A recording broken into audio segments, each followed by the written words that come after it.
দেখুন আমি একটা ভিডিওতে এরকম দেখিয়েছিলাম যে প্যাটার্ন ম্যাচিং অ্যাক্টিভিটিগুলো বাচ্চাদেরকে করাতে, বিভিন্ন রকম প্যাটার্ন ম্যাচিং অ্যাক্টিভিটি আমরা করাতে পারি। এখানে প্যাটার্ন ম্যাচিং বলতে কি, কোন কোন প্যাটার্ন ফলো করেছি আমি, মানে ফার্স্টে কোন কোন কালারগুলো ফলো করেছি, এখানে কালারগুলো ডিফারেন্ট ইউজ করে আমি আইসক্রিমগুলোকে ডিফারেন্ট কালার দিয়েছি, ডিফারেন্ট প্যাটার্ন করেছি।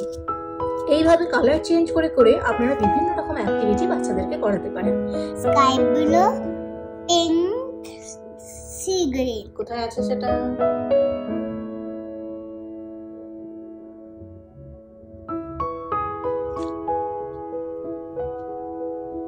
এটা তাহলে ম্যাচ করে দাও।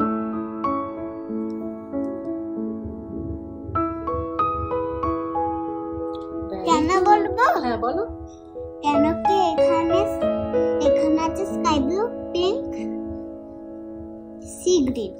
এখানে আছে sky blue, pink, sea green. মানে দুটোতেই সেম কালার আছে, তাই তো? ঠিক আছে, নেক্সট দেখো।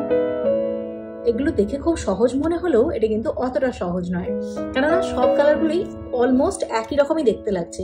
আমাদেরকে যদি এক দৃষ্টিতে বলা হয় এই আইসক্রিমগুলোর মধ্যে কিছু ডিফারেন্স আছে কিনা, আমরা সহজে ধরতে পারবো না, একটু সময় আমাদেরকে দিতেই হবে।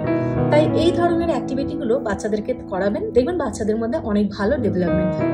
তো এটা খুব ভালো হয়েছে সামাইরা, আমি তো খুবই হ্যাপি। তো চলুন বন্ধুরা, আজকের ভিডিওটি আমি এখানেই শেষ করছি।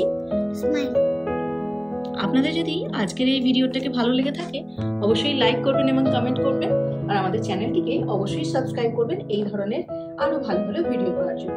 Thanks for watching this video. Bye bye.